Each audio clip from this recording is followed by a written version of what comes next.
But the idea was sound, and people really are drawn towards leadership, and they're drawn towards a vision, and people want to be a part of something that's larger. And APO brothers in particular are returned Peace Corps volunteers, folks who had done the Peace Corps before. A lot of diplomats, many people really came forward and said, here's some support of both knowledge, skills, ideas, and resources to help get it off the ground. Welcome to Leading for Good, the Alpha Phi Omega Story, and our national podcast. I'm Chris Meschuk. Over the last several episodes, we've talked a lot about leadership inside our chapters, how to lead peers without burning out, how to motivate people without guilt, and how to build meetings and cultures and communities that people actually want to be a part of. But today, as a part of our special summer episodes, I want to zoom out. Because one of the biggest questions I think a lot of APO members quietly carry is this: does this experience actually matter beyond college? Do these late night meetings, these service projects, these hard conversations, and these leadership lessons, do they actually shape who we become afterward? And I think today's guest answers that question pretty powerfully. Scott Beale is the founder of Atlas Corps, has served in numerous leadership roles connected to the Peace Corps, global service initiatives, and now serves as the CEO of ISC2, the world's leading nonprofit association for cybersecurity professionals. But long before any of that, he was an APO member in the Mu Alpha chapter, learning leadership the same way most of us do, messily, gradually, and one experience at a time. So let's dive straight into it. Scott, welcome to Leading for Good. Thank you, Chris. I'm excited to be here. So let's start at the beginning a little bit, and I do this with the students we interview as well. Tell us your APO story, when you joined, what positions you held, and kind of what kind of leader were you in college? I joined my sophomore year, and I had already practiced some leadership roles on campus. I was involved in student government at Georgetown University, and a few other volunteer activities, but not as much volunteerism and service as I wanted. And that was one of the main reasons that motivated me to join. Was just the incredible combination of both of leadership, friendship, and service.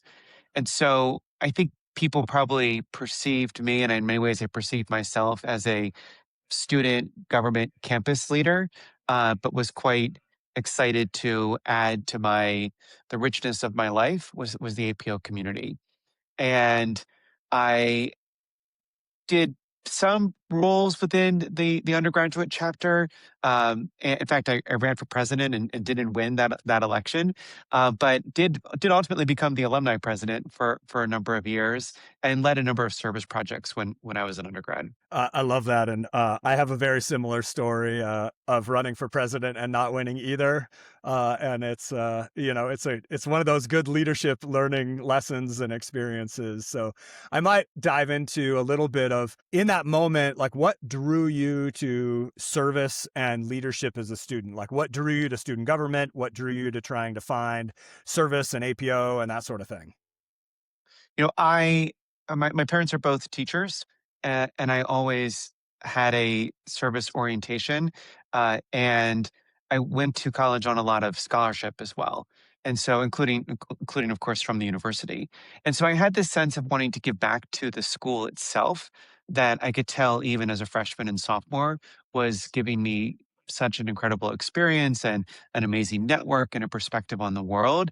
And so doing campus volunteerism or even student government, as much as some of that comes from ambition, a lot of that just came as a vehicle to serve and to give back.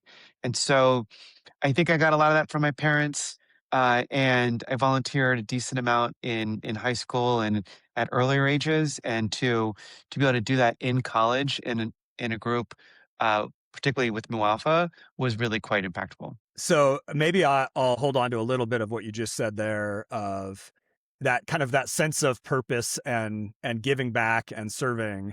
And I'm maybe going to fast forward a little bit in your journey, although I might take us in a quick side tangent. I think it was while you were in college, you ended up in Bosnia. Yeah. Or maybe it was after. So No, in tell college. us that In quick college. side story really quick. Just Because it seems so fascinating. Well, one of the big things, the reasons why I love APO is I'm a big believer that you're average of the five people you spend the most time with. And so when I was on campus, I really tried to make sure I was hanging out with people who believed that change was possible, who believed that they could do anything, who were smart, who were funny, who liked to dance, all of those things. And I found a lot of them within Mu Alpha and also to a certain extent student government. And when I was a sophomore on campus, I saw an opportunity to volunteer and work for peace in Bosnia.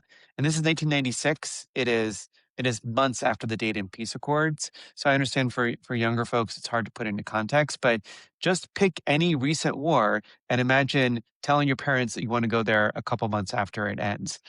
And uh, and also you had to raise $1,000 to go on this trip.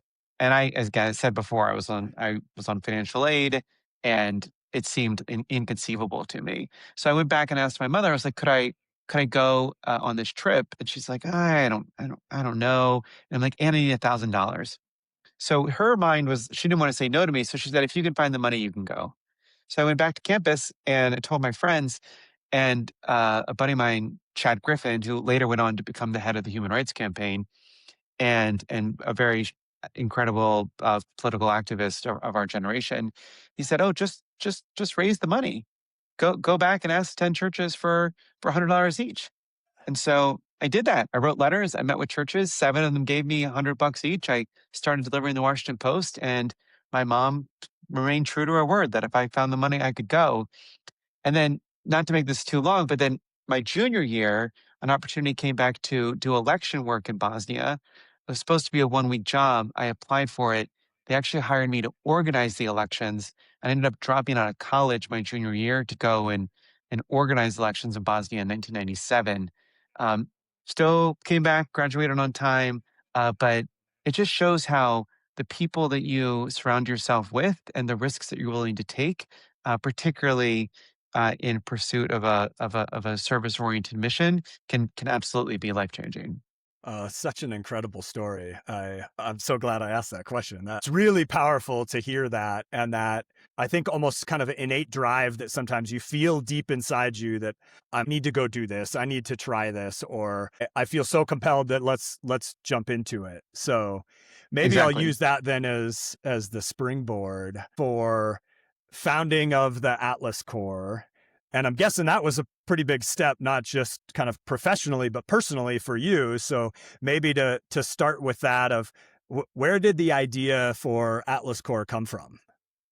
So I was living in India at the time, working with the U.S. Department of State, and with my fiance, in fact, who I met in Mu Alpha. We're both she's a sister, I'm a brother of Mu Alpha chapter and APO at Georgetown, and so one of many reasons why I love Mu Alpha is my now 20-year marriage with my wife. But we were serving in the embassy in India, and I had previously worked at a nonprofit called Ashoka, which supports social entrepreneurs around the world. And I had met some Indian guys developing an Indian AmeriCorps program. And I knew a bit about AmeriCorps from past nonprofit work. And it got me thinking how cool it would be if India had its own Peace Corps. Rising middle class of Indians could come and volunteer in the United States. They could both serve in the US, but also share their perspectives and knowledge. And then everyone would benefit from that experience. But I was researching this. Thomas Friedman wrote the book The World is Flat. And it's like, well, it's flat in the private sector. Guys from India go to Seattle, invent Hotmail. It's flat in the academic sector. People are crossing borders. But in the volunteerism sector, it had largely been people from the global north or wealthy countries, the West, going to the South. And there's a lot of challenges with that one-way flow of service. And so working in the embassy, I knew how to do the visas. Having worked at Ashoka, I had some ideas about how to fund it. And uh, with support also of my fiance, she's like, let's go for it. Let's do it. So I left State Department to start Atlas Corps to create this reverse Peace Corps program and give folks the opportunity from overseas to volunteer in the United States and have that reciprocal exchange of knowledge and ideas and of impact. Maybe to dig a little bit deeper, I'd be curious, like what what were the early days like? So we read a lot of leadership books and you hear these incredible stories, but they always skip over the first couple of years where it's a little harder. So curious, tell us a Yeah. little bit, what did the early days look like? Well, just to answer that question directly, like it's a little complicated, but to simplify things a little bit, I had this opportunity to leave State Department and return within 2 years. And again, for folks who know State Department, it's a little complicated. But I thought to myself, well, this will either succeed or fail in 2 years. I might as well give it a chance. And the truth is, it had neither succeeded nor failed in 2 years. It was still just like we were just like, Yes. I mean, we had gotten off the ground, but it wasn't so far down the tracks that we knew it was going to be a success, and it hadn't certainly hadn't failed at that point either. There's so many crazy hurdles that you have to do when launching something new. Another example within the Atlas Core context, to legally get the registration, the approval from the U.S. government to sponsor people on these visas, you had to hire someone on your staff who had done this before. And to hire someone on your staff who had done this before, you had to raise the money to hire that person to bring them on. And so I had to convince people to give me money for a program that I wasn't legally able to do and didn't have really qualified staff to do. I then had to convince somebody who had a job to come work for me to get this off the ground before we had the legal ability to even apply to do this. And Oh then, my because of gosh. the timing, I got folks from, we just started with India and Colombia, but to apply for the program before we had the legal ability to sponsor them on their visas. And then it all came together in the final, basically weeks before their visa interviews, that we got the certification. And I knew like if you line these things up, the US government will approve it. It wasn't that big of a risk, but still from a risk perspective, it there was a lot of contingencies that a rational person may say, I don't know if you're going to pull this off or not. But the idea was sound, and people really are drawn towards leadership, and they're drawn towards a vision, and people want to be a part of something that's larger. And APO brothers in particular are returned Peace Corps volunteers, folks who had done the Peace Corps before. A lot of diplomats, many people really came forward and said, here's some support of both knowledge, skills, ideas, and resources to help get it off the ground. Well, and I think one of the things you just said there around people wanting to be centered and work towards a mission. Right. And I think that's so powerful, and it's something that I think people are seeking more today than ever. And being able to find that and the nonprofit world, the public service world, and to an extent, even the private sector, you can find that mission. But then it's around leading people in that kind of mission-centered work. And as you said, it's you kind of had to convince them at the beginning. So some of that is a little bit of, and I'd be curious your approach on it of, hey, everybody, here's what we're working towards, like join me. What was that kind of approach you took to the people leadership to kind of convince them to jump on board?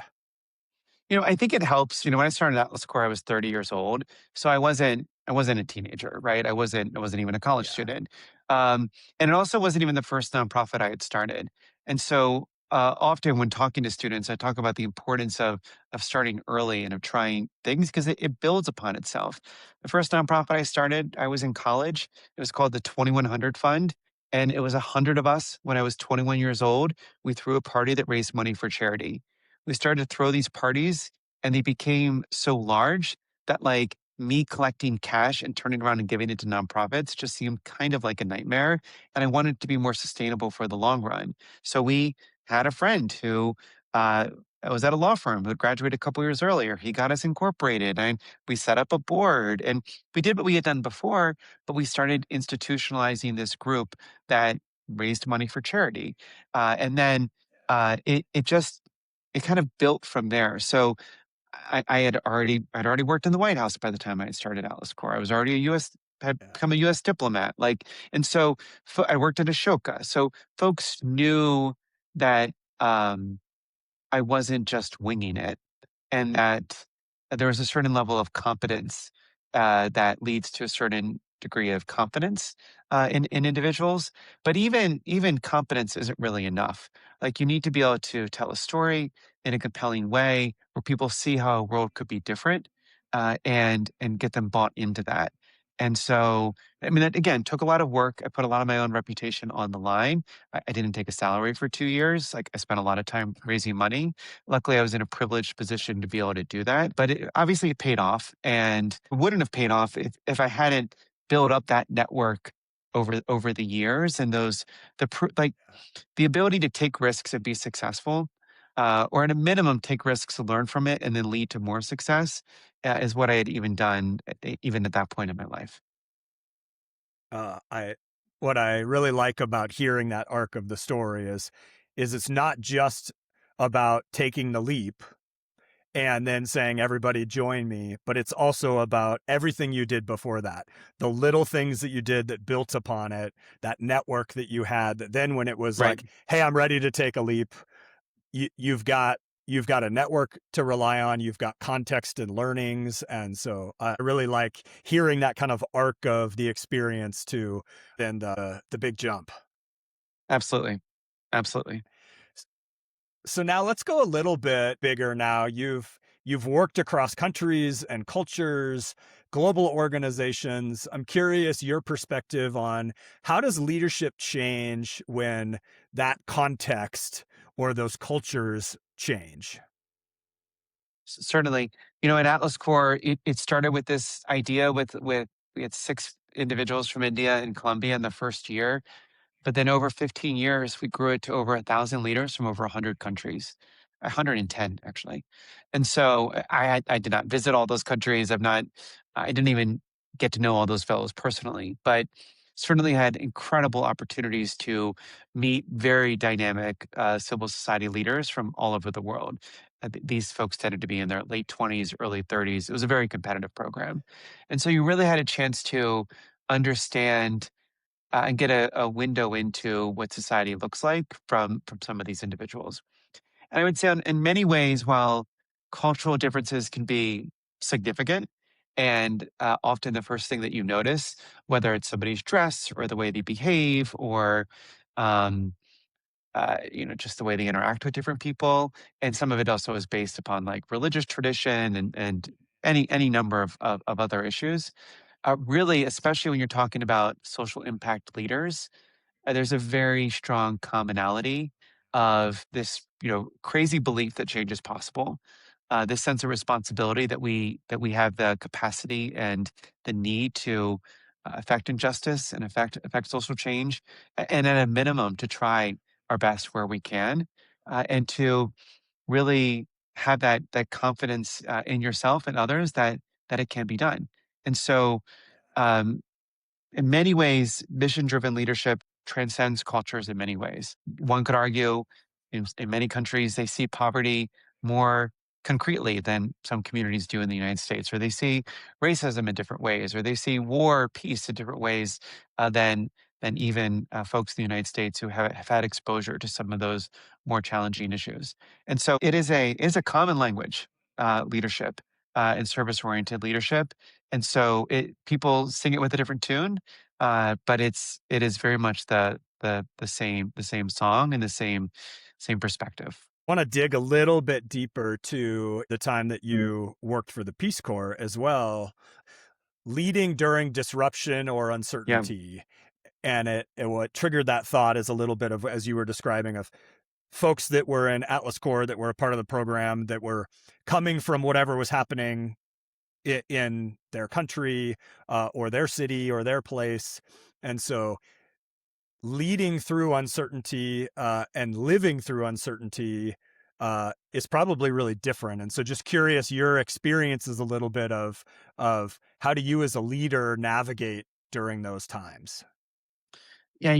As of our time recording, there's a Ebola crisis going on in Africa right now, and we actually brought nonprofit leaders from Liberia during the Ebola crisis. I mean, it must have been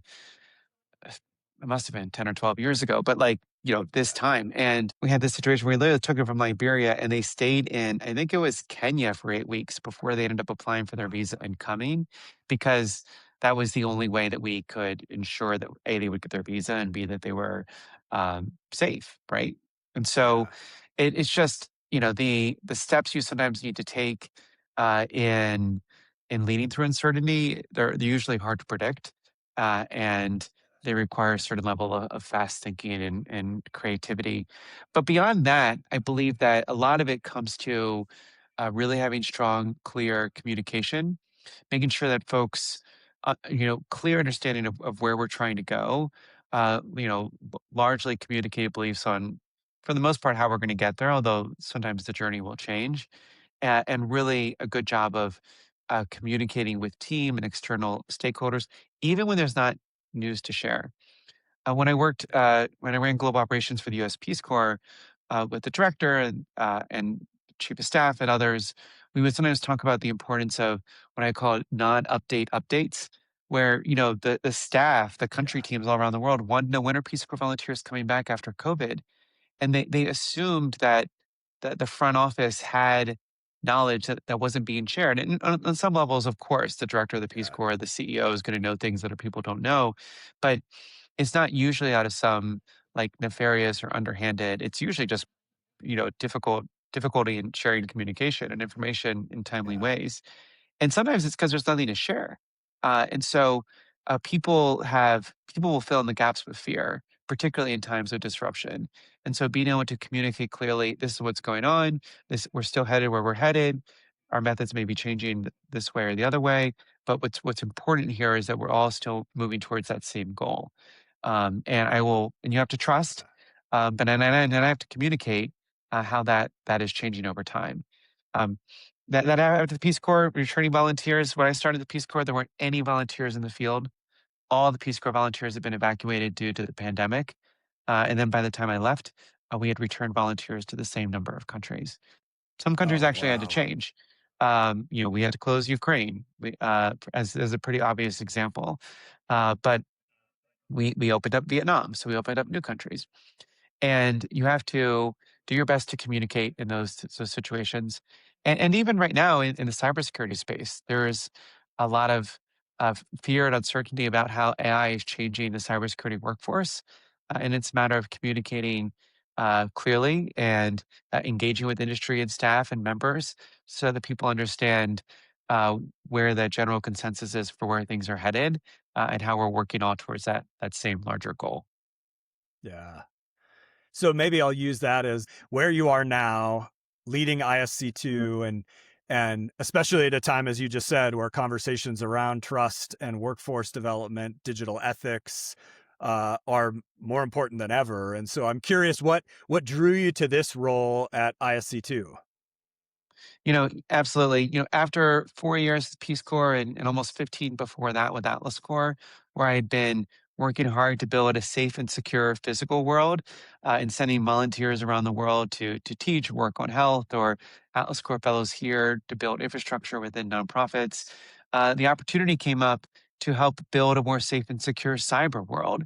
And they were really looking for someone who had a demonstrated experience of mission-driven leadership on a global level, and so that was very appealing to me. I dealt with cybersecurity, you just as working in the U.S. government or taking leadership roles within nonprofits.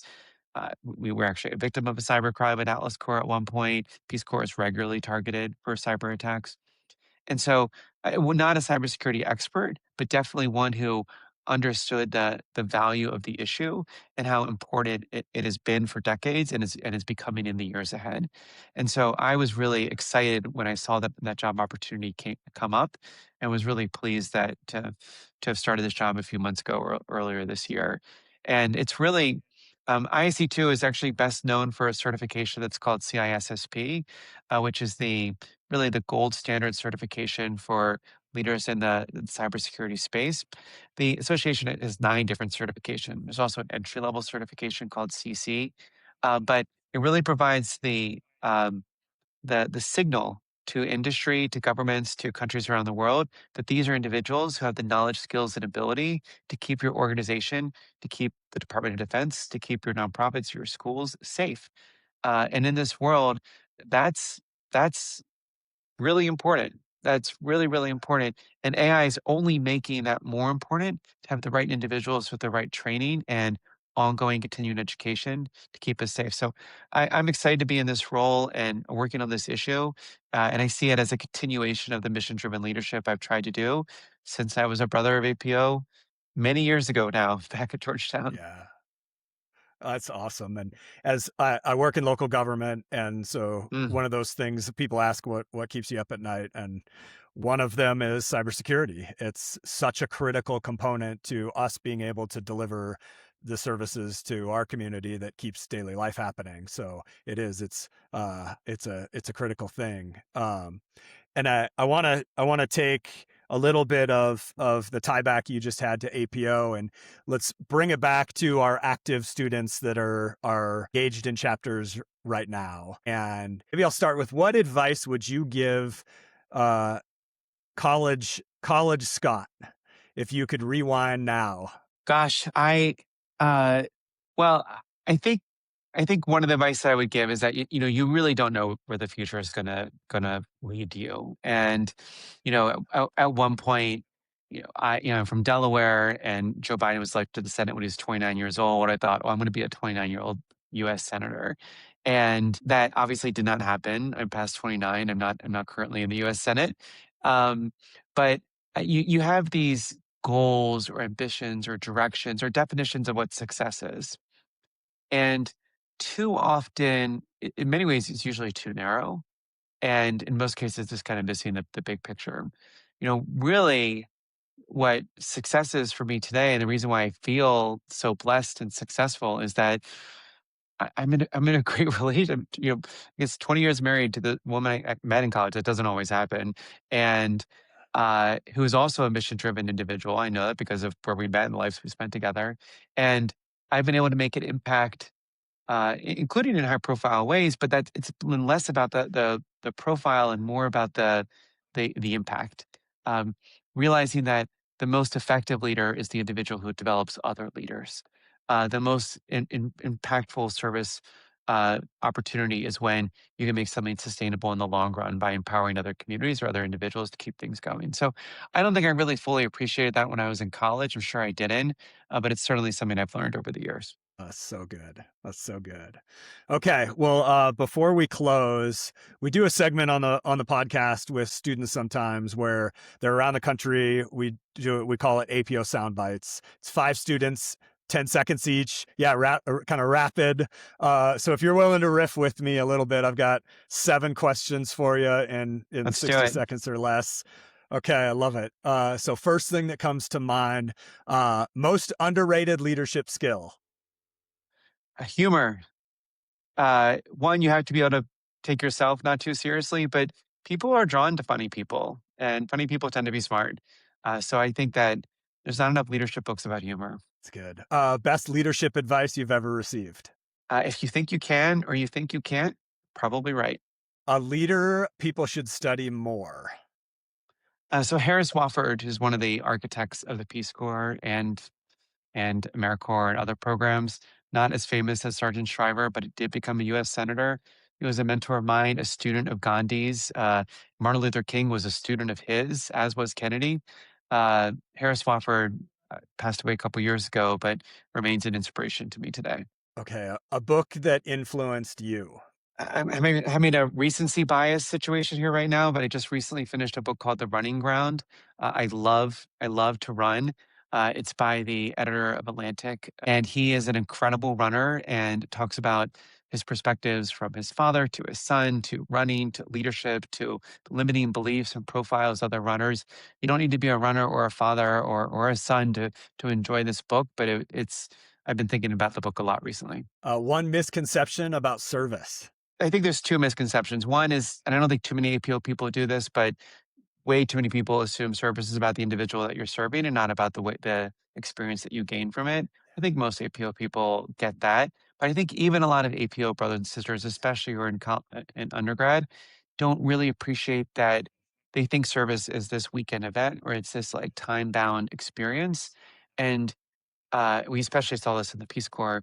People have no idea the the trees that grow from the seeds that they plant.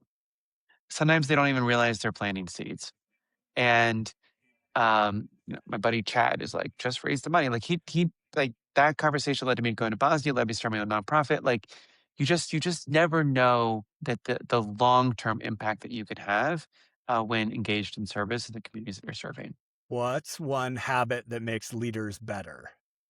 I'm just really am a big believer of hard work. It's like my high school wrestling background.